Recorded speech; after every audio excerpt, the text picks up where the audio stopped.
अस्सलाम वालेकुम नाज़रीन, आऊं आहियां मोहम्मद उस्मान मल्ला। सर्वेच न्यूज़ जे सभिनी ॾिसंदड़नि खे भलीकार। बुलेटिन में शामिल कंदासीं हिन वक्त जी हिकु अहम ख़बर। टाउन थाणे जे हद गुलबर्ग टाउन में मीरवा गोरचाणी थाणे जे SHO इंस्पेक्टर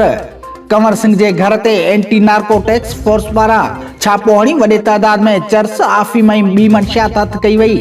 जॾहिं त इंस्पेक्टर कंवर सिंह गिरफ़्तार न थी सघियो आहे। कासमाबाद में संदसि पुट जे घर ते एंटी नार्कोटिक्स फोर्स पारां छापो हयो वियो हो, पर का बि गिरफ़्तारी अमल में न अची सघी आहे, जॾहिं त हथ आयल मंशियात जो केस एंटी नार्कोटिक्स फोर्स पारां हैदराबाद में इंस्पेक्टर कंवर सिंह ऐं संदसि साथियुनि ख़िलाफ़ दाख़िल कयो वियो आहे, जंहिंमें 496 किलो हशीश ऐं 24 किलो अफ़ीम, 2 पिस्टल ऐं 4 मैगज़ीन, 5 गोलियूं, 1 राइफल, 14 गोलियूं, 1 रिपीटर ऐं 43 कारतूस ऐं 1 7mm राइफल ज़ाहिर कई वई आहे, जॾहिं त मिलियल मंशियात जी रक़म जो काथो आलमी मार्केट में 1 अरब 71 करोड़ 20 लख रुपया ॿुधायो पियो वञे, जॾहिं त पुलिस जा अहम ज़रिया उहो बि ॿुधाइनि था त वाक़िए जो IG सिंध पारां नोटिस वरितो वियो आहे